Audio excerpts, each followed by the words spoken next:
अध्याय 14। श्री गणेशाय नमः। हे कौशल्यात्मज राम, हे रघुकुल भूषण राम, इस पुत्र पर कृपा कीजिए। हे जानकी जीवन राम, त्राटिका का उद्धार किया, अहिल्याशिला को प्राण दिया। हे दाशरथी राम, आपने शबरी का मनोरथ पूर्ण किया। भक्तन के रक्षण ही कारण त्याग दिया नृप सिंहासन, अपनी कृपा से बनाया वानरों को भी शक्तिमान। पत्थर आपके नाम मात्र से तेरे सागर में काष्ठ से, भक्त विभीषण को आपने राज्य ही दे दिया प्यार से।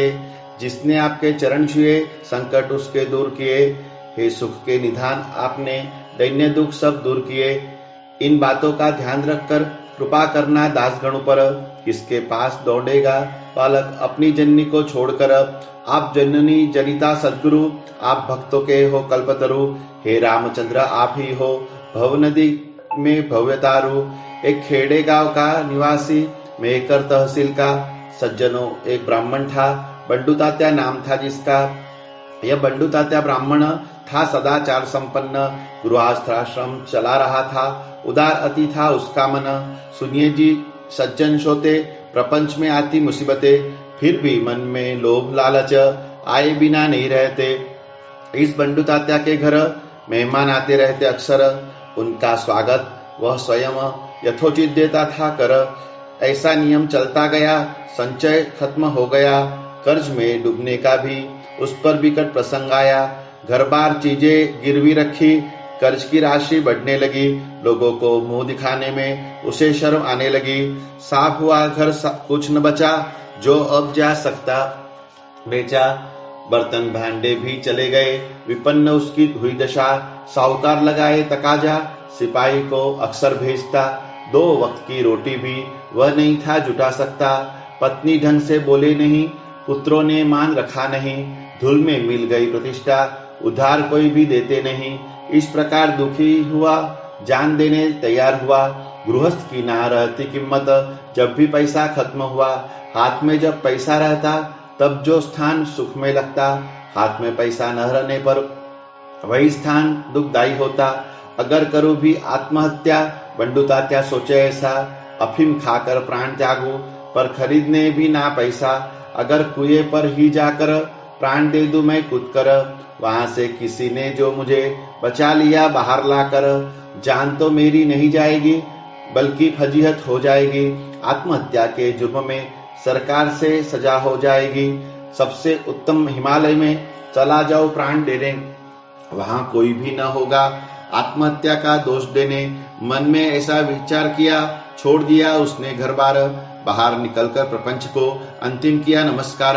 एक लंगोटी पहनकर, रक्षा तन पर चुपड़कर अपनी पहचान छुपा ली। ऐसी तरकीब अपनाकर इज्जतदार जो होता है, जननिंदा से डरता है। दिन रात अपने मन में हर कोई यह समझता है। बंडू तात्या सोचे मन में, मेरी उपेक्षा ऐसी आपने किस कारण की दयानिधे, आता नहीं है समझ में। मेरा विश्वास आप पर पूर्ण रूप में था है ईश्वर।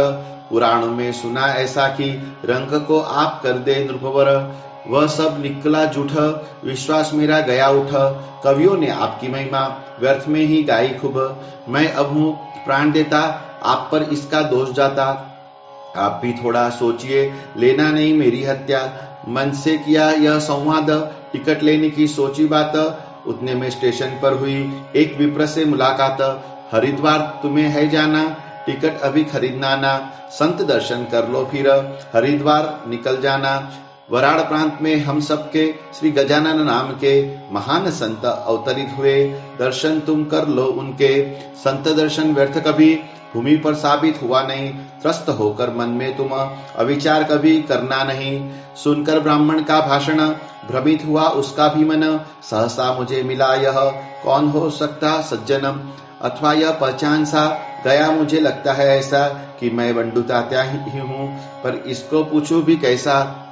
सोचा उसने अपने मन में, जो भी होगा देखो बाद में। पहले दर्शन करने हेतु जाओ शेगांव को मठ में। दर्शन को गया वहां पर, उसे महाराज बोले हंसकर, बंडू तात्या क्यों देता है प्राण हिमालय में जाकर। कभी उदास होना नहीं, आत्महत्या करना नहीं। लक्ष्य की प्राप्ति में कभी यत्न करना छोड़ना नहीं। गृहस्थी से तंग आकर प्राण भी तुम दोगे अगर, प्रारब्ध भोगने आ जाओगे फिर से मानव जन्म लेकर। जाओ मत तुम हिमालय में गंगा जी में प्राण देने, अब देर करना नहीं घर अपने लौटने में। टिकट ले रहे थे तुम तो, पर एक विप्र मिला तुमको। कौन था वह अपरिचित, पहचान पाए क्या तुम उसको। जाओ वापस अपने घर, रहो ना यहाँ एक पल भर। एक मसोबा है तुम्हारे मले के जमीन पर, उस मसोबा के पूर्व में बबुल पेड़ के पास में गड्ढा खोद कर देखना। दोपहर की रात में वहां तुम जमीन खोदना, काम अकेले ही करना। 3 फुट गहराई में तुम्हें धन है निश्चित ही मिलना। राशि चुकाओ साहूकार की, उसके ऋण के पाओ मुक्ति। पत्नी पुत्रों को त्यागो मत, झूठी है तुम्हारी विरक्ति। महाराज का सुनकर भाषण मन में मुदित हो गया ब्राह्मण। रक्षा पोष ली सारे तन की, खरडे गांव में किया आगमन। रात्रि का जब समय हुआ मसोबा के पास आया, बबुल के नीचे जमीन में खोदना उसने शुरू किया। 3 फुट खोदने पर तांबे की एक मिली गागर, मजबूत सा एक ढक्कन रखा हुआ था जिसके मुख पर 400 मोहरे सोने की तांबे की गागर में थी। वह देखकर ब्राह्मण के हर्ष की नहीं सीमा थी। गागर लेकर हाथ में लगा खुशी से नाचने, जय जय गजानन गुरुराय मुख से लगा बोलने। साहूकार को द्रव्य दिया, ऋण में मुक्त हो गया। खेत रखा जो था गिरवी, वह भी उससे छुड़ा लिया। श्री गजान की कृपा से गृहस्थी शुरू हुई फिर से। बंडू तात्या की मनस्थिति सुधर गई इस आनंद से। मृत्यु खड़ी हो पास में और अमृत आए हाथ में। जहाज सहसा दिखाई दे, डूब रहे हो जब सागर में। वैसा ही यह किस्सा हुआ, दुख का काल खत्म हुआ। बाद में बंडू तात्या का शेगांव में आना हुआ। धर्म वहां पर खूब किया, दान भी बहुत दिया। बंडू तात्या महाराज के चरणों में लीन हो गया। महाराज बोले, ऐसे वचन हमें क्यों करता है वंदन। नमस्कार उसको करना जिसने दिया घड़ा भर धन। आगे से यह ध्यान रखना, बिन सोचे धन खर्च न करना। इससे सार नहीं कुछ भी, दिवाला ऐसा न निकलना। लोग देते सुख में साथ, संकट में केवल श्रीनाथ। वे नहीं करते उपेक्षा, करना उनकी पूजा पाठ। यह उपदेश सुनकर महाराज को वंदन कर बंडू तात्या गांव लौटा, अति आनंदित होकर। अस्तु एक बार सोमवती अमावस की आई थी। सोमवार की अमावस सोमवती है कहलाती। इसकी महिमा का वर्णन पुराणों में किया कथन, फलदायी होता है करना। इस दिन नर्मदा में स्नान। शेगांव के लोग इसलिए निकले नर्मदा के लिए। तैयारी हो गई पूरी, कपड़े थैले भर गए। मार्तंड पाटिल बंकटलाल, मारुति चंद्रभान बजरंग लाल, ओमकारेश्वर जाने का सबने मिलकर किया विचार। बंकटलाल ने कहा सबको, जा रहे हो हम नर्मदा को, नर्मदा के स्नान हेतु ले चलते हैं महाराज को। चारों लोग आए मठ में, उन्हें लगे विनती करने, ओमकारेश्वर चलिए महाराज साथ हमारे स्नान करने। आपका अगर साथ होगा मृत्यु का भी भय ना होगा। लाभ आप कराइए हमें ओमकारेश्वर दर्शन के। यह अधिकार बस माता का नहीं है और किसी का। नर्मदा स्नान का आग्रह मानिए आप हम सबका। आप अगर आओगे नहीं हम यहाँ से हिलेंगे नहीं। बालहट माँ के सिवाय कोई पूर्ण करता नहीं। महाराज बोले, इस पर नर्मदा मेरे पास यहीं पर, फिर उसे कष्ट देने जाऊं क्यों मैं वहां पर। अब जल्दी ओमकारेश्वर आप सब जाओ होकर, नर्मदा स्नान कर लूंगा मैं यहीं मठ में रहकर। वहां एक राजा था, मांधा था उसका नाम था। चारों और प्रसिद्ध था, बहुत भाग्यशाली था। श्री शंकराचार्य जी ने जग का उद्धार करने यहीं पर ली थी दीक्षा और तब परमहंस बने। उस पावन स्थल पर मेरी नर्मदा से मिलकर आओ आप सब, लेकिन जाओ मत मुझे लेकर। अब किसी भी पर्व से लेना देना नहीं है मुझे। यह सुन चारों भक्त उनके चरण पकड़ने लगे। हमें कुछ भी नहीं सुनना, आप हमारे साथ चलना ना। नर्मदा में स्नान कर हमें शीघ्र है लौट आना। महाराज बोले, ठीक ठीक, आप दिख रहे दाम्भिक। अपने कुएं में नर्मदा का उदक है पावन शीत, छोड़ उसे हम नादान, वहां करने जाए स्नान। नाराज होगी नर्मदा, हमें रखना होगा उसका मान।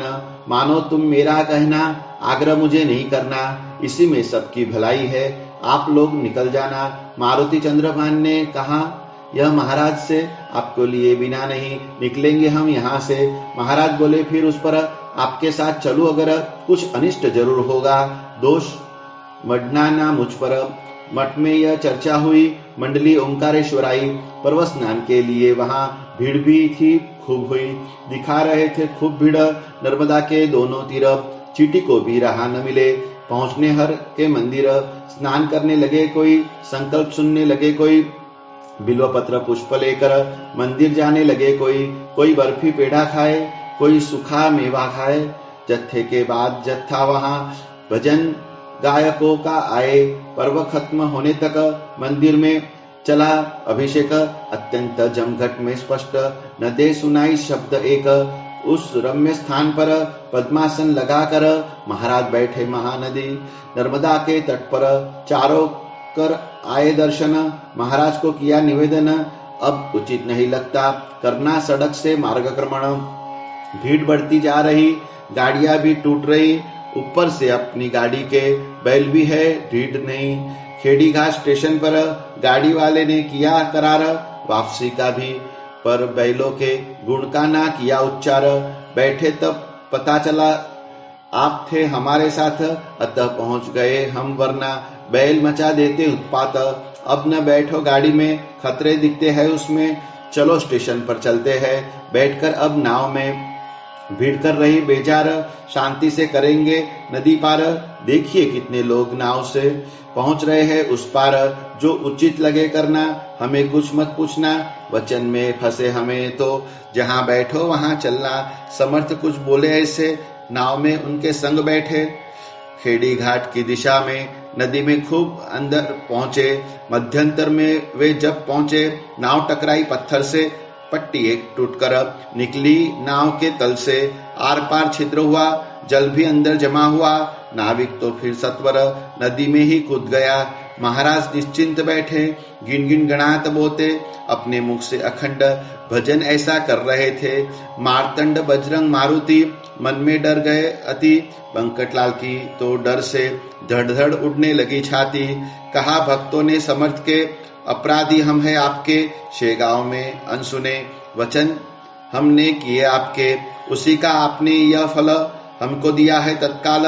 हमें डुबोने हेतु यहाँ आई नर्मदा बनकर काल। हे महाराज आपके वचन वेद तुल्य मानेंगे सब जन। शेगांव देखाओ संकट से, उबारो हमें हे दया घन। ऐसा बोल रहे थे जब तक नाव डूब गई आधे तक। पानी के थपेड़े खाते हुए पहुंची एक फरलांग तक। लोग बोलने लग गए, अब ये पांचों मर गए।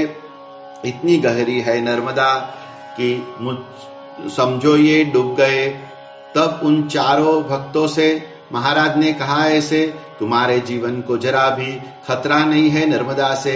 ऐसा बोलकर स्तवन किया नर्मदा का गायन। बाकी चारों ने बैठकर हाथ जोड़कर किया नमन।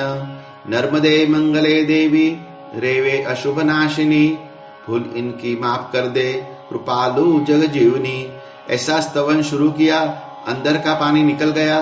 नर्मदा ने अपने हाथ से उस छिद्र को बंद किया। जल के ऊपर जा पहुंची। नाव जहां पहले थी, उस नाव के साथ में ही प्रत्यक्ष नर्मदा भी थी। मछुआरन का वेश तन पर घुघराले थे, केश सर पर जल से गिले हो गए थे, वस्त्र उसके कमर भर। नौका पहुंची तीर पर, देखी सबने पास जाकर। आश्चर्य होने लगा सबको तल में छिद्र देखकर। इस महिला के ही कारण हम सबका बच गया जीवन। हे देवी बताइए आप कहां से आई और हो कौन। छोड़िए भीगे वस्त्र को, नए देते हैं आपको। फिर नर्मदा ने जानकारी ऐसी ही दी सब लोगों को। हे ओमकार मछुआरा, मैं नर्मदा उसकी बाला। परिपाटी ही है हमारी, पहनने की वस्त्र गीला। भीगी रहती मैं अक्सर, मेरा ही रूप है यह जल। प्रणाम कर महाराज को, आंखों से हो गई ओझल। विलीन हुई क्षण भर में नर्मदा नदी के जल में। पल भर बिजली चमक कर मानो लीन हुई बादल में। देखकर यह प्रकार सारे मुदित हुए अपार। नर्मदा आई दर्शन करने, ऐसा महाराज का अधिकार। बंकट ने पूछा महाराज से, रहस्य न रखना ऐसे। कौन थी यह स्त्री बताइए, छुपाइए ना कुछ भी हमसे। महाराज ने भाषण किया, पूछते हो तो तुम मुझसे क्या, अपना वृतांत नर्मदा ने स्वयं तुमसे कथन किया। मछुआरा जो ओंकार, वही है ओंकारेश्वर। नर्मदा ने कहा था न, मेरा ही रूप यह है जल, संशय न करना कदापि। वह तो स्वयं नर्मदा थी, संकट में उबारती है अपने भक्तों को सदा ही। सारे मिलकर एक बार उसकी करो जय जयकार। अम्बे नर्मदे रक्षा करना देना ऐसा ही आधार। महाराज के सुन वचन, बंकटादि चारों जन महाराज के दिव्य चरण छूने लगे हर क्षण। शेगांव वापस लौटने पर अति हर्षभरित होकर इसी दिव्य अनुभव की सबसे रहे थे चर्चा कर। सदाशिव रंगनाथ वानवले एक सज्जन के साथ भले शेगांव में महाराज के दर्शनों के लिए निकले। इस सदाशिव का तात्या उपनाम था चित्रकूट के माधवनाथ का, वह एक शिष्य था। यह गुरु माधवनाथ सारे योग थे उन्हें ज्ञात, इनके शिष्यों से पूरा भरा हुआ था मालवा प्रांत। सदाशिव पहुंचे शेगांव में, महाराज के दर्शन करने बैठे हुए थे मठ में। महाराज तब भोजन करने, सदाशिव को देखा जब महाराज को याद आई तब। माधवनाथ गुरु क्योंकि संत जानते संतों को सब। वानवले आप जैसे ही, महाराज बोले वैसे ही। माधवनाथ के शिष्य को बिठाओ मेरे पास में ही। माधवनाथ इनके गुरुवर अभी गए खाना खाकर, मठ में मेरे साथ ही थे। अब ये पहुंचे दोनों आकर, अगर थोड़ा पहले आते अपने गुरु से मिल पाते, क्योंकि वे भी अभी तक इसी मठ में ही तो थे। अब ये दोनों बाद में आए, उनके गुरु निकल गए। बीड़े की अब करना पूर्ति, जो लेना गुरु भूल गए। वानवले को आलिंगन देने लगे दयागन, संत प्रेम ने उन्हें था माना बंधुपुत्रों के समान। वानवले के सत्कार में कभी न रही थी मठ में, वापस लौटने सब में ऐसा संदेश दिया महाराज ने। माधवनाथ को आपने अब जाना चाहिए मिलने, वे जो यहाँ भूल गए यह बीड़ा उनको देने। मैं कहता हूँ वही कहना, अपने शब्द नहीं जोड़ना, हमारे वाक्य में व्यर्थ फर्क जरा भी ना करना। बोलो साथ में भोजन हुआ, बीड़ा आपका यही रहा, वह आपको देने हेतु महाराज मैं हूँ ले आया। यह सब सुनकर साथ में बीड़ा लेकर वानवले चल पड़ा। मठ में बाहर निकलकर माधवनाथ को हकीकत उसने बताई इत्यंभूत। बोला उस दिन शेगांव में आप आए थे, यह है क्या सच? बोले गजानन ने जो कहा सचमुच वैसा ही हुआ। भोजन करते मेरा स्मरण किया, वही मिलना हुआ। इस तरह एक दूजे को हम सदैव मिलते देखो, स्मरण ही हमारा मिलना है। संशय तुम न मन में रखो, हमारे शरीर भिन्न भिन्न है लेकिन प्राण अभिन्न है। अभी समझ न पाओगे तुम, ज्ञान यह अति गहन है। चलो ये अच्छा हुआ, बीड़ा वहां जो था रहा शेगांव में ही। मेरे शिष्यों आप लेकर आए यहाँ, बीड़ा दिया वानवले ने, भक्षण किया आपने। उनके गुरु ने खलबत्ते से कूटकर थोड़ा प्रसाद दिया उन्होंने।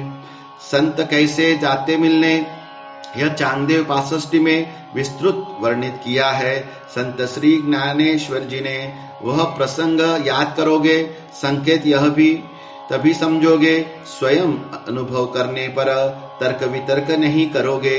जहाँ पर भी हो बैठो, मिलना जिसे भी हो चाहते, योगियों की विशेषता यह बैठे बैठे ही मिल लेते।